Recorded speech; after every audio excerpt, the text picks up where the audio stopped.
Alright, good morning slash afternoon everyone. I tried to do a video here a minute ago and it messed up, so I'm going to try to do an abridged version because I nearly got completed with it and it messed up on me. So with that being said, hopefully we'll have school tomorrow and the frigid temperatures and the icy roads will not be a hindrance to us. If not, you can at least still look at this video on Edmodo. Okay, so the best part of this is that you can learn some tidbits, some facts that you may not have known about this program, and use them effectively in your class. The main reason why I chose Edmodo was because, number one, coming out of the gate this year as a first year teacher, I felt like I needed to use a tool that would at least help me not have to work so hard. Now, I can tell you with a blessed reassurance that I used minimal paper this first 9 weeks, or this first semester. Everything I did was on the Edmodo platform. Everything. Every assignment, every quiz, every test. The only test I did not do on Edmodo was the final. And that was just because I didn't want them using the computer, with Edmodo, when they're doing their little quizzes and stuff. Sometimes I called it an open internet quiz where they could use, a Google site, a Google search or a Bing search or whatever to find some information if they were, if they didn't know an answer to a specific question. But like I said, I used everything on Edmodo. Now, with that being said, I love Edmodo because, number one, it gives you a classroom management system, a learning management system, also known as an LMS. There's plenty of them out there. My Big Campus, Collaborate. There's several that give you different. Kia is one. I know Mr. Antonini uses a whole lot. Coach Antonini. They all have their bells and whistles.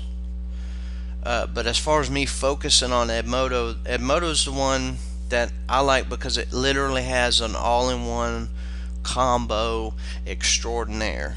Okay, if you like Remind 101, which I'll be going over here on another video, this has a Remind 101 component inside of it.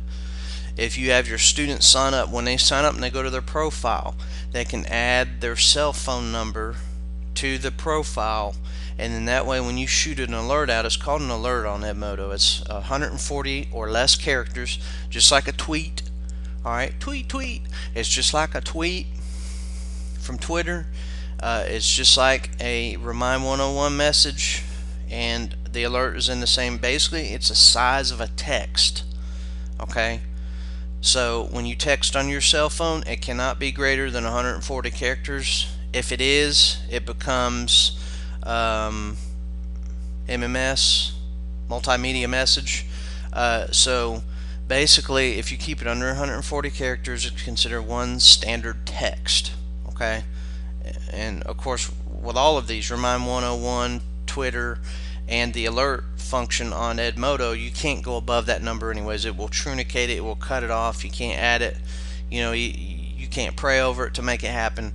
Not happening. Okay, 140 characters max. End of discussion. Bam, hit it, post it, done. DUNN, done. Stick a fork in it. All right. So that explanation I wanted to get out there from the gate. The other thing I like is when your students are logging in, when they're creating that signing up for that account, they do not have to have an email. Okay, we're still learning our Gmail accounts. The kids are. There's still an overwhelming majority of kids, that students at the high school, really countywide, that just are not using their accounts at all because they don't understand it. The naming scheme, whatever the excuse is, it's just not being used. So in my scenario, with them not having an email, it's real simple. You give them the group code. to join your group, which is also known as your classroom. I'll give you an example here.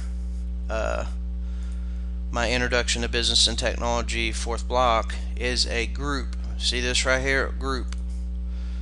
And they need to have this group code right here to join.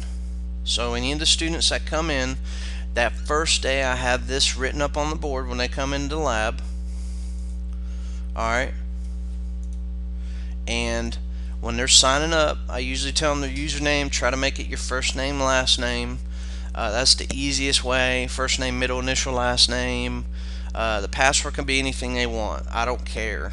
I don't want to, if you want to make it their lunchroom number, that's fine, whatever. But I just let them do whatever they want, because once they are a part of your group, you can actually change their password for them. You can tell them what their username is.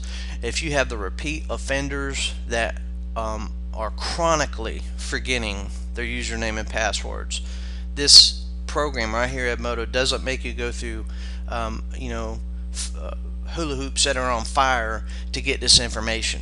It's 2 clicks from the main page, and bam, you've got it. Okay, it's really 1 click. If you're in the classroom, okay, and you want to see what a student's username is, you just click right here where it says members. Alright, and then you've got their username right there. And if you want to change your password, you just click on the drop down, bam, change password, and that's it. End of discussion. Okay, so basically that gives you a little runabout right there on that. So again, it's very easy. It takes about maybe 5-10 minutes for them to sign up, if that. Some of these kids blow through this in a matter of seconds. They'll have this information done. You may have some that are getting to a point where they already have an Edmodo account. Hey, that's cool, that's good. If they remember their username and their password, they're that far ahead of the game. What I normally do, I had 2 in my 4th block class last semester, beginning of the semester, that already had an Edmodo account. So what I did is I had them go in and, okay, so you got your Edmodo account, good, that's cool, that's all good, but I want you to go into your profile. Okay, for instance, let's use Ben C, and I had him fill this information out. Okay, I want to fill out the information, throw a quote in there that tells me a little bit about yourself. Let me know how you learn. Do you learn hands-on, or you a visual learner? And then of course give me a career goal. Let me know what you want to be when you grow up. If you don't know, you don't know. Don't fill it out. You don't have to. But be as open as possible, and this gives you a blueprint to kind of understand where your kids are coming from day one. So you still want to have those enriching conversations where you get to know your students, obviously, but at the same time you're going to learn just a little bit more about them. I had one that had a visual learner. Where is Philip? There you go. Alright, so Philip K. Alright, he is a visual learner, and he wants to be a computer support specialist. And of course he's got a George Lucas quote. Again, these are just little areas when they fill out, when they create their account, right, and they throw that group code in and they click sign up, they are going to have this set up right here, okay, and they can go into their profile and add this information. Very good stuff, very good stuff. Again, a little snapshot of what's going on, and it puts you a little bit ahead of the game. It gives you a little bit of an edge. Okay, now the other thing I like is the communication factor.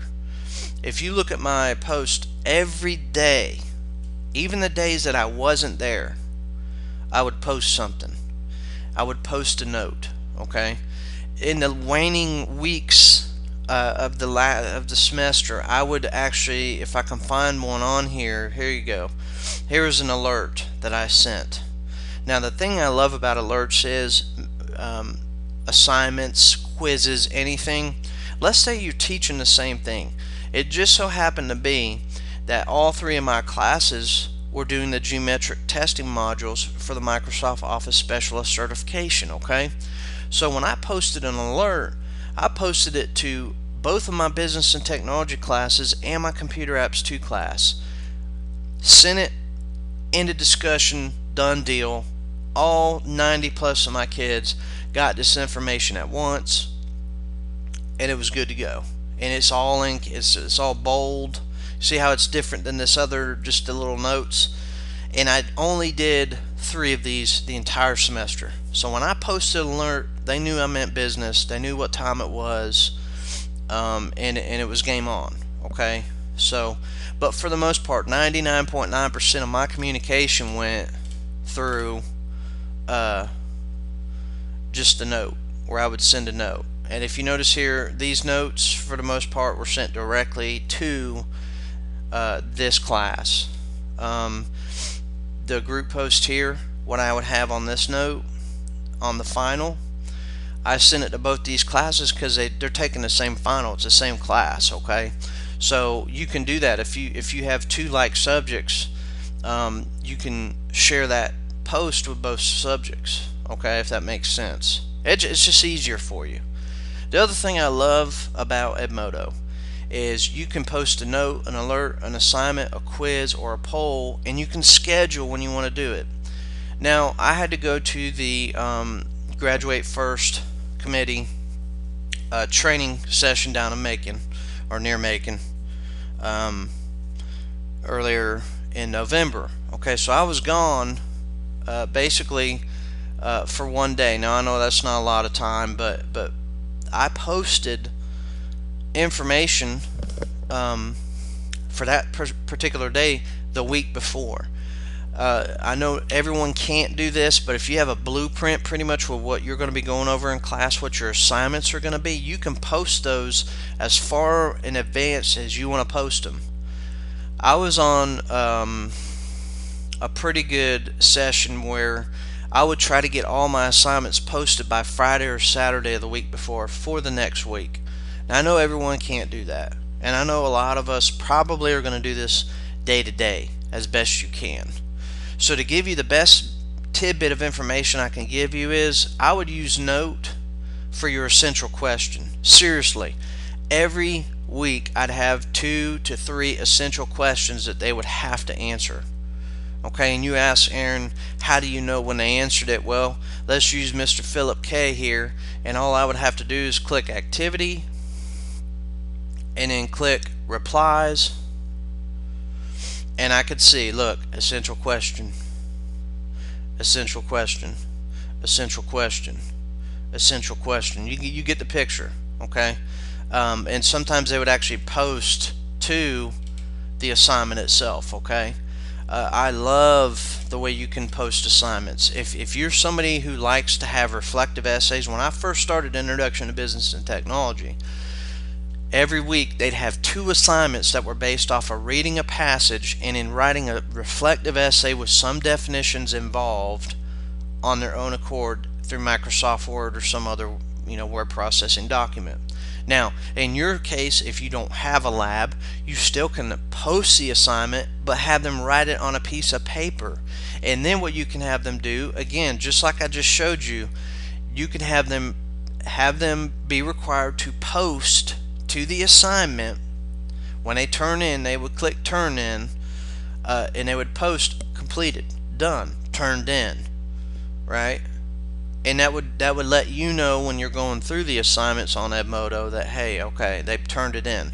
Now, again, you're going to have the students that are going to post that they did it and they didn't do it. Okay, so again, the argument there, you as a teacher, I don't even need to have to tell any of us. We're going to have the con artists, we're going to have the Robin Hoods, okay, we're going to have the ones that try to slip through the cracks, and that's all fine and dandy, but you gotta have your protections in place for that. Number 1, assignment. You didn't post it, you finished it. Oh, but I turned it in. Well, next time, do what I tell you to do. Ka-chow, okay? Cut it off at the knees. Another one. Oh, I posted, I completed it, right, but where's your work? Oh, I was supposed to turn it in? Yeah, next time, ka-chow. You get what I'm saying? So this thing works in ways that it's a double-edged sword where you not only have to read the assignment, I'm going to go over it in class to let you know what's expected of you, and you're also still going to have to turn it in. Into a twofold ministry here. You've got to turn it in physical format, okay? And you're also going to have to post a reply to the assignment letting me know that you did it, okay? So again, a lot of this is just going to take a little bit of time to learn. On quizzes, again, you can create quizzes based on multiple choice, true, false, short answer, fill in the blank, and matching. You can mix and match these. You can do 10 questions multiple choice. You can do 4 short answer. Every other one could be something different. It's all up to you how you want to do this, okay? And the best part about it is when you're done creating the quizzes, you can load questions from other quizzes. See, you can see here, these are from another test that I did where I had questions from other quizzes I did, and I would just use these questions on the final to ensure that they learn what they needed to learn. Okay, so that gives you a good idea. This does take, you know, a little bit of time, of course, but in the long run, once you're, especially if you have curriculum that's not going to change. I mean, if you're English, if you're social studies, science, pretty much, you know your curriculum, other than maybe the standards may be redefined. You're not going to be like our math department that continues to get, you know, the Harlem Shuffle every 6 months. They're throwing something new out the door. You know, let's try this. Ka-chow, right? So in that situation, my humble opinion would be, if you don't want to spend a lot of time creating quizzes on here, if you're, let's use math department as an example, use some of those third-party websites. I've got this one here, Quizlet.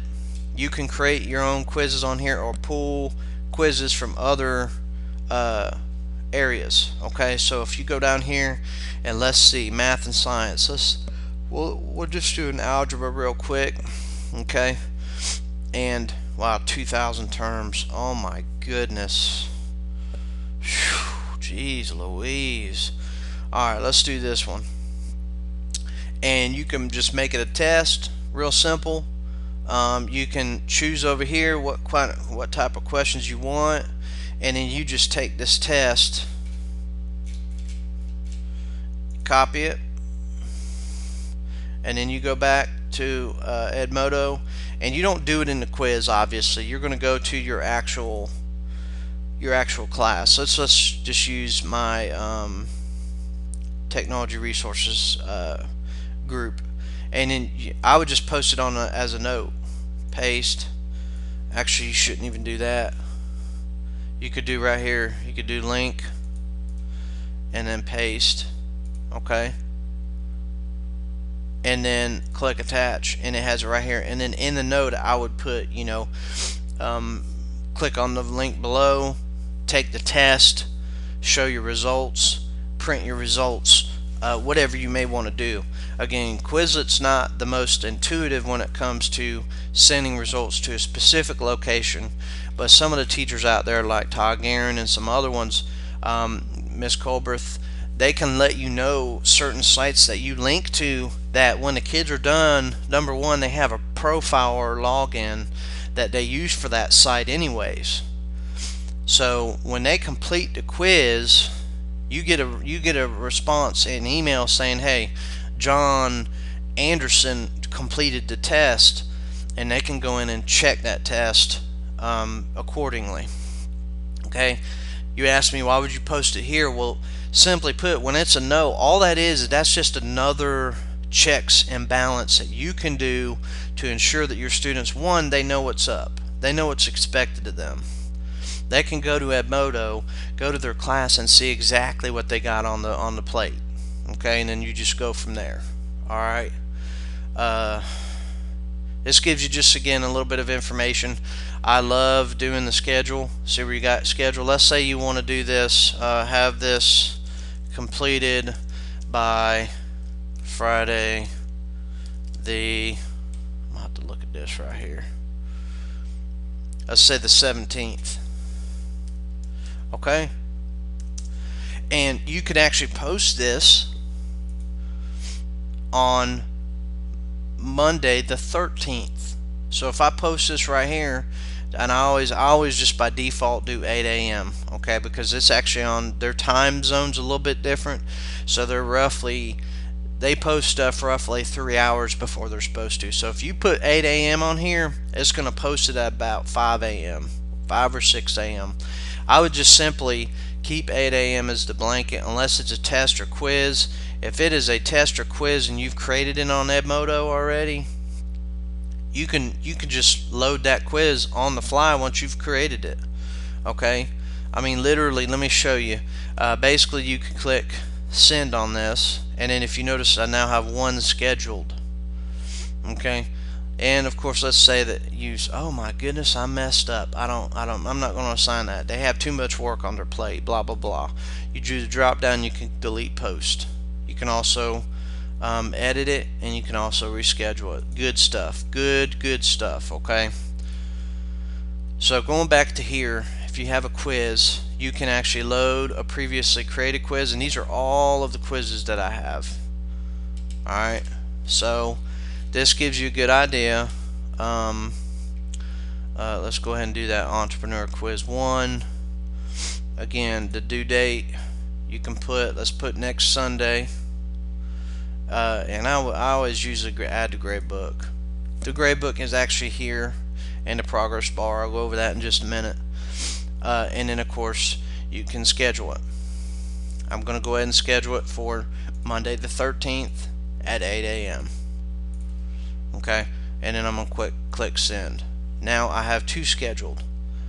Let me explain to you how I run the show in my class. I do notes that have the essential questions. I always try to have those posted and scheduled by that Friday or Saturday before that week. So I don't, once that's done, I'm telling you, you come in and you have your projector up and you have Edmodo logged in, and bam, you have that first note. Now you can make your notes tailored to the day. You don't have to post those early. I usually would do the daily posts on the note. Again, this is my primary communication with my kids other than when we discuss the essential question. This is my main mode of communication for them because they're required when they come to my class to log into Edmodo to see what's up. Okay, so again, you could do the notes on the daily basis, do those the day of. Okay, and again, if you have multiple classes, you can just click right here and just do this right here. Introduction to Technology, second block. Introduction to Technology, fourth block. Try not to do parents, of course. This is because I have parents that logged up, that signed up, and if I post that to them, right, then that means they're going to get the message too. You really have no reason to communicate with parents other than if you want to send an alert to them, hey, test coming this week, students need to study, and a discussion. Okay, so there you go. And again, you would post a note and then you hit send. Again, you could post a note, wonderful life is on right now. Okay, and then you can also schedule, you can add a link to it, you can add a file. Todd Guerin, Mr. Guerin, love to put some Word documents and things of that nature, or a library resource. There's so much that you could do with Edmodo. Library items, all they are links to places that you've shared, that you've posted in other assignments. The library is just an accumulation of information for you. Okay, so let me just go ahead and use this one right here, and then attach to post, and now it's on there. Okay, and I got that from my library. So I didn't use a library very much. I would always just use a link. If it's a video, I would just, if it's a YouTube video or whatever, I would just click link, post it, end of discussion, it's done. Okay, again, you'd hit send. If you scheduled it, again, it will pop up here and say 3 scheduled. Okay, so this again is just a real quick overlay for you. I've given you a lot of information on this. Remember, Note can have as many letters and combinations as you want. You could post 15 links down here if you wanted to do that. Alert, no more than 140 characters. Okay, look at that right there. It tells you right there 140 character max. When you hit the 140 character mark, that's it, done. You either got to go back and change tomorrow to the number 2, MORROW, or something of that nature. Okay, assignment, again, you create assignment title. You always have to have a due date. Describe the assignment. I don't lock them. I just, again, Edmodo is it's a good check and balance for you and your students. So you can, I'd never cut them off. I usually, at the end of the first 9 weeks, yes, I would put zeros in if they didn't do the work. But for the most part, because they see these notifications up here. Those, imagine being a student and you look at notification, you have 18 late assignments. I mean, if that doesn't light a fire, nothing will. Okay, so but here's the good information for you. I know that you're being if you're just starting to do this, you're not going to have a plethora of assignments that have already been created. Let me just explain it to you like this. The moment you create an assignment in Edmodo, it's there forever. So if I wanted to go back and load an assignment, see this? These are all the assignments that I've done. Okay, and you would just keep going down, keep going down. Alright, so let's say I wanted to do Make It Right Chapter 6. You see what this did when I clicked that load assignment? It put it right here. It put the description in here. Okay, and all I have to do now is click on the due date, which I could put the 17th, and then of course I could do schedule the message for what day was it again. There you go, the 13th of Monday. Drop down, 8 a.m. done deal, click send, and it goes to 5 scheduled.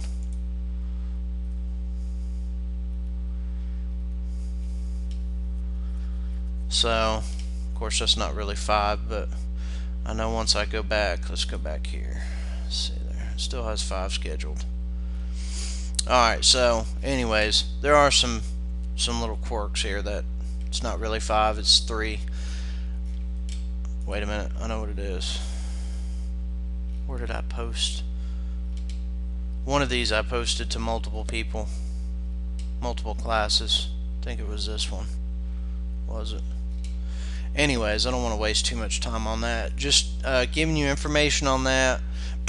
There is also, again, with the progress, you can look and see. Let me use technology resources.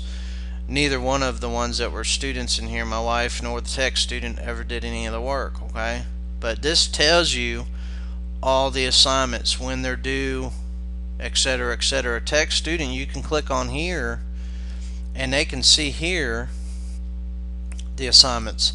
I hate to do it like that. Let's do this one here. Let's do Ben C. We'll go to his progress and activity.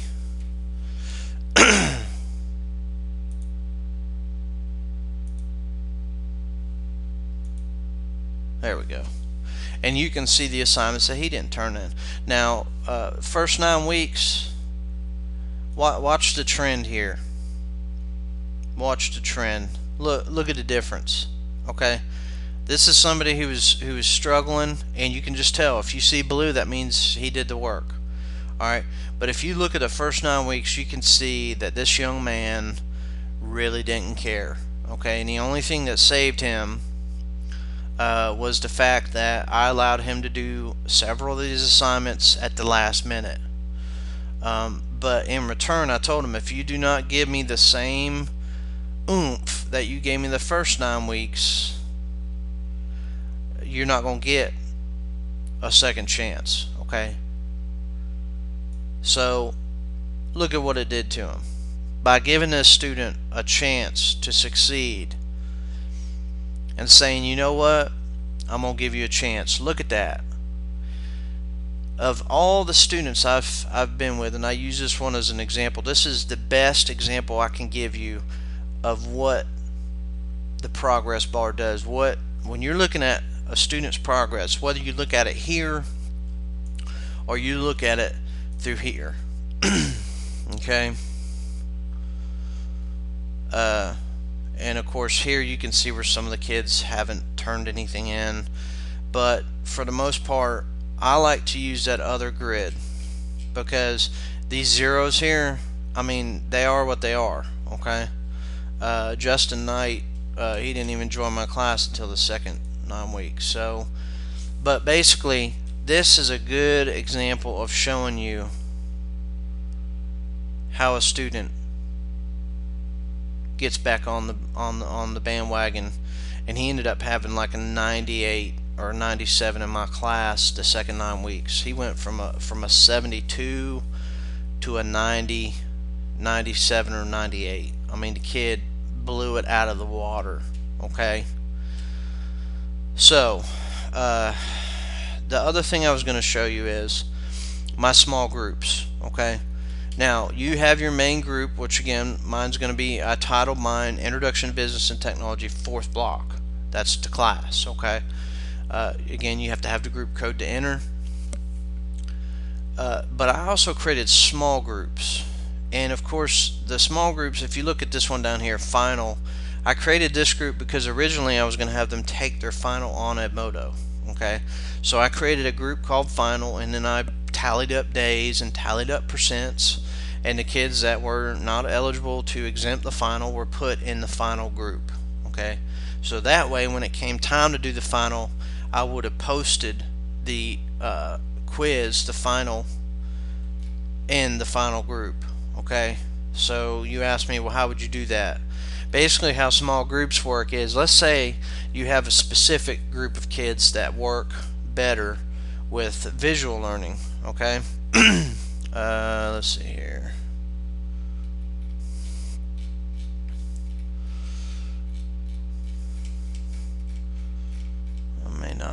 This may not be a good.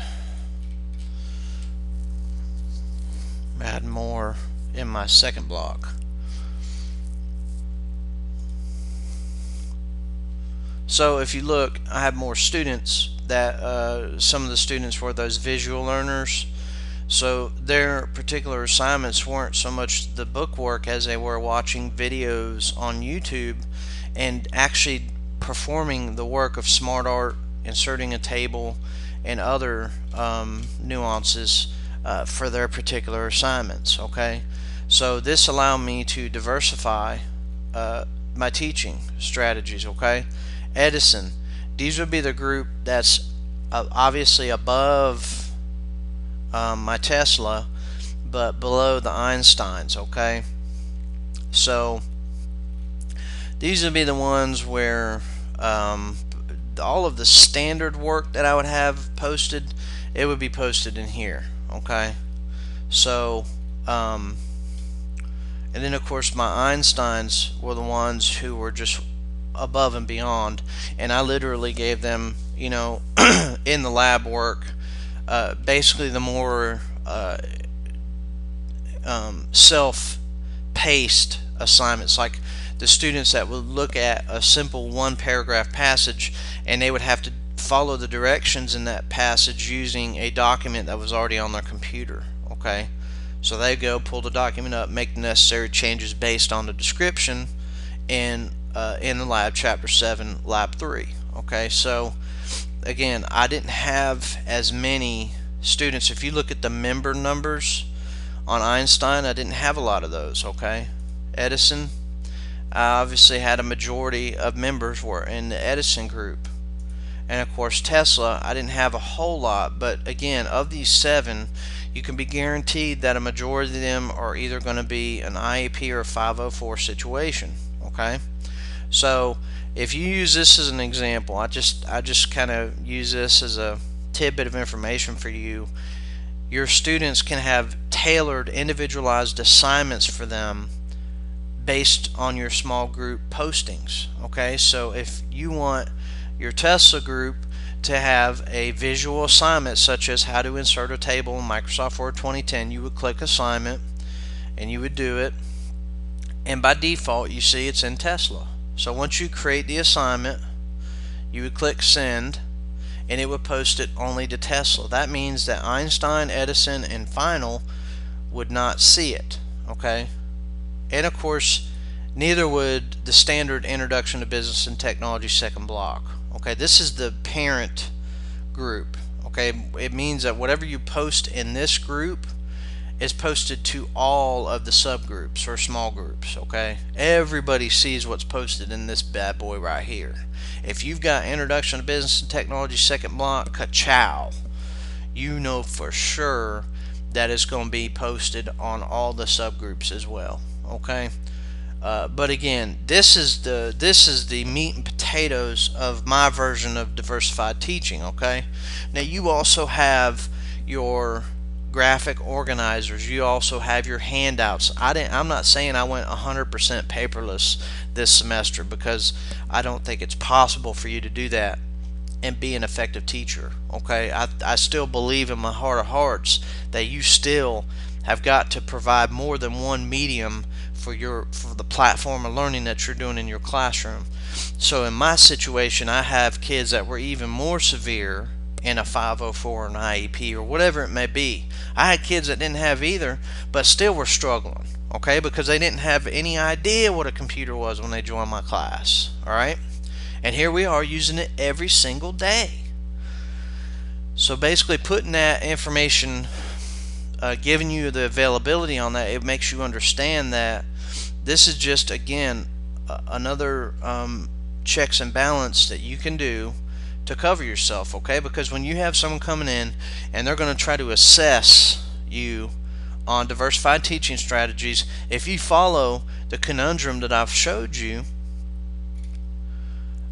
there won't be an argument. Okay, I mean, there may be an argument, but I don't know how it would be possible, because if you're following the guidelines of what our TEKS is telling us to do, as far as having that rigorous diversified classroom setting, if you're doing that, you're covering yourself and you're making an environment more conducive for learning for the students. I can't say it any more than that. Someone could probably try to argue with that, but the bottom line is, if you're giving all of your students the general education, okay, meaning my general Introduction to Business and Technology second block postings, whether they be assignments, alerts, notes, quizzes, whatever, okay? Let me give you another example. You can actually post a quiz on these individual groups, and you can change the time of the quiz, right? I'm just going to show you, because this is how I roll. Okay, you can actually do this, and you would edit the quiz, and it's going to take it a minute, and you would change the time limit. You got kids, oh, they gotta have time and a half. Guess what? There's your 90 minutes right there. Okay, and then you would go down, and once you're done with that, you would click assign quiz. Okay, and it's right here. See this? And then what I would do is and I'm not back in my, we're going to do Tesla, because I know that's my I'd choose Introduction Business Technology second block. Okay, and then I'd add the grade book like I always told you. Due date, let's go and put the 17th, and let's schedule it for what day? The 13th, 8 a.m. Okay, and then you would click send. And that way you're meeting all of the standards, all of the needs in your classroom. Now, my quizzes by default were an hour. Okay, if you want to get to that point, you just say, look, the quiz itself is only going to be for 30 minutes, but you got an hour to take it. Okay, again, that covers you, but this shows you how you can tailor the quizzes. You can tailor these assignments specific to the needs of the students. In other words, another thing, just to give you information, when you do an assignment, if you have an assignment that's due on Wednesday for your normal group, okay, let's go back in here and say your standard Edison, which is the most kids, most students I have was in Edison, okay? If they have an assignment that's posted and it's due Wednesday, for Tesla, you can make it due Friday, okay? Give them the extra time they need. Say, well, what does Edison do between the time of Wednesday and Friday? Well, they only have Thursday and Friday, okay? And again, it's not that you're punishing these students. It's just like we've heard the example of the basketball player. You've got a non-coach and a coach basketball player that is shooting free throws from like 5 foot from the goal, and then they're saying, okay, well, he's got to be moved back. Again, the standards we have are set at a minimum, okay? So the question is, do I overload my students in the beginning of the 9 weeks to the first 9 weeks? Yes. I had some of the brain children of Pickens High School that were literally late assignments being turned in and just struggling. So and of course I backed off a little bit on that. You learn real quick by looking at that grid. When you're looking at the progress grid and you're seeing these students that aren't turning the assignments in, which again, you're not going to have a whole lot, but in the very beginning of your journey with them, you're going to see the trends of the students that are going to get the work done on time, that aren't going to schedule, or that aren't going to falter, and you're going to see the ones real quick that are going to need the help. I mean, this is, again, I can't show you visually. If I did this the second week of school, I could show you straight up evidence of students in the grid line so that you would know for sure this is for real, this works, okay? So again, I usually have the progress bar. Another thing I like about it is you can go to where's it at? Insights. This shows you the trend on my reactions to the students, okay, and then students' reactions to me. For the most part, it's been happy face. It's been good times, okay. So, but you'll have your students that will tell you in reactions to your post and in reactions to your assignments, because when they turn in an assignment, they're required to give a reaction to the assignment, and it can go, you can have it boring, where for sure that this assignment probably could have been a little bit better presented for the students. So again, I like this setup right here. I really do. I like the fact that you have so much information available at your fingertips that you can use to assess the situation. There is the calendar, the planner. If you look what I posted, or that's actually what the one lady posted. Where's it at? Oh, this is for this class. Anyways, you can actually see here where the students can use this. My wife said that some of the kids like to use this layout better than the other one. The students can post a task here that they want to do. Coming soon is just like assignments and things of that nature that are going to be due soon. And of course, the schedule here, this just shows you what's due and when and whatnot, okay. So again, you can look at the month, same scenario, okay. But I haven't used the planner as much, so, but again, that may be something that you're into. Another thing I try to do every once in a while, I will award badges, okay. Like for Ben here, since he's been working so hard, you can award him a badge to him, and I would award. There's a good job there. There's Will Ferrell badge. I got several different badges that I've stolen from other teachers, if you will. So you are a winner. That's a good one. Let's go ahead and pop that on there. And of course he'll have his badge now. Alright. Now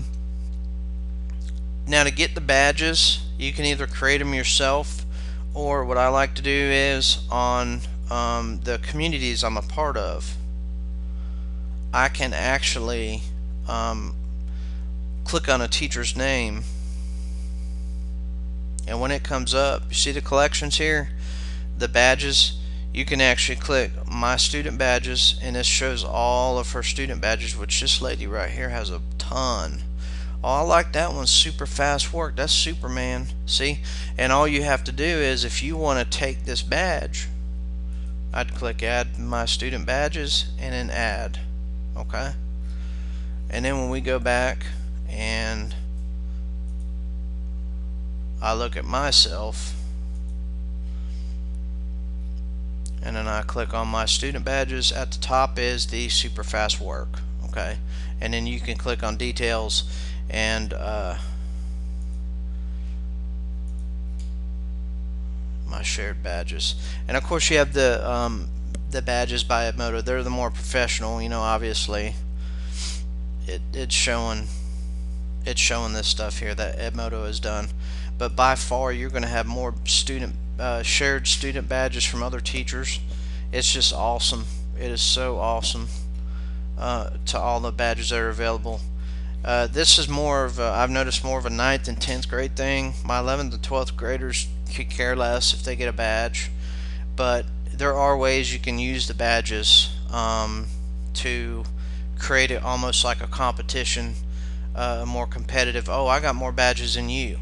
And while you know some teachers may not like that, I can definitely see where that will be an incentive for some of the students to push harder that normally wouldn't. Okay, what you're trying to do is you're trying to win the game by getting as many students involved as humanly possible.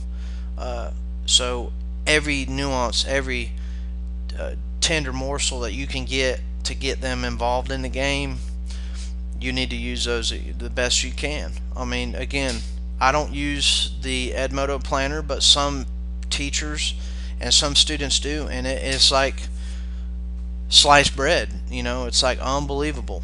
It's a game changer. So again, and it all works together. Okay, and that's the part that I like about it, the fact that it's all connected. There is an app store, by the way. These are the apps that I have.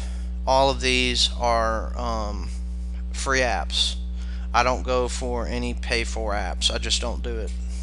Every once in a while Edmodo will allow you to take a survey and get like $20 to $30 credit. I'll just show you this real quick. Some people really look at these, and they love the apps. Now you do have top free apps, which I love, and top paid apps. Okay, so you got flashcards. It doesn't look like it's much. It's only $5 in this unlimited classes. Okay, so some of these you may want to get. Teacher timer, that'd be a good one. I always use a website. If I'm having the students do work for half the class, I pop a 45-minute timer on the projector and it just counts down. If you want to know that URL, you just send me an email and I'll send it to you. But again, this is again, it's all self-contained. It's all on the same page that you're looking at. So that shows you, again, you have your badges. The communication factor when we're talking about teaks and leaks, when we're talking about CCRPI, when we're talking about all these other different measurements for our county. If you're using communities, okay, there is a portion of our grading that will come into the we have our gaps review, and then of course we have the SACS review coming up. These are good indicators. These are good viable indicators right here of communication with fellow teachers. okay, across the board. Whether it's in our own county, like Pickens 6 through 8 and Pickens 9 through 12, you got your horizontal and vertical alignment of curriculum. So you have all these things that we can do. Yet again, another tool that we can use. And this Pickens 9 through 12, if you look at this, a lot of y'all are already a part of this, okay? Everyone on here has already got a login, right? Cindy Brown, Robbie Cheatham, Dwayne Cronick, alright? Even the great Harold Culberth has one. So, again, this is where we're at. And this is what we can use to the best of our abilities to enhance the classroom. Oh, Mr. Norsworthy. Bam. Alright. So, and this is what it is. Communicating, working together, and that's what it's all about. So I know I've gone off on some kind of weird tangent, if you will, but that just gives you all of the information that I'm trying to convey to you, and I'll go into a little more detail, obviously, if we have the breakout sessions tomorrow. But I wanted to give you enough time to be able to watch this and see everything that Edmodo is about. It is going to be a long video, but hopefully you glean some information from it and take something with you. So I appreciate the time and the attention you've given me.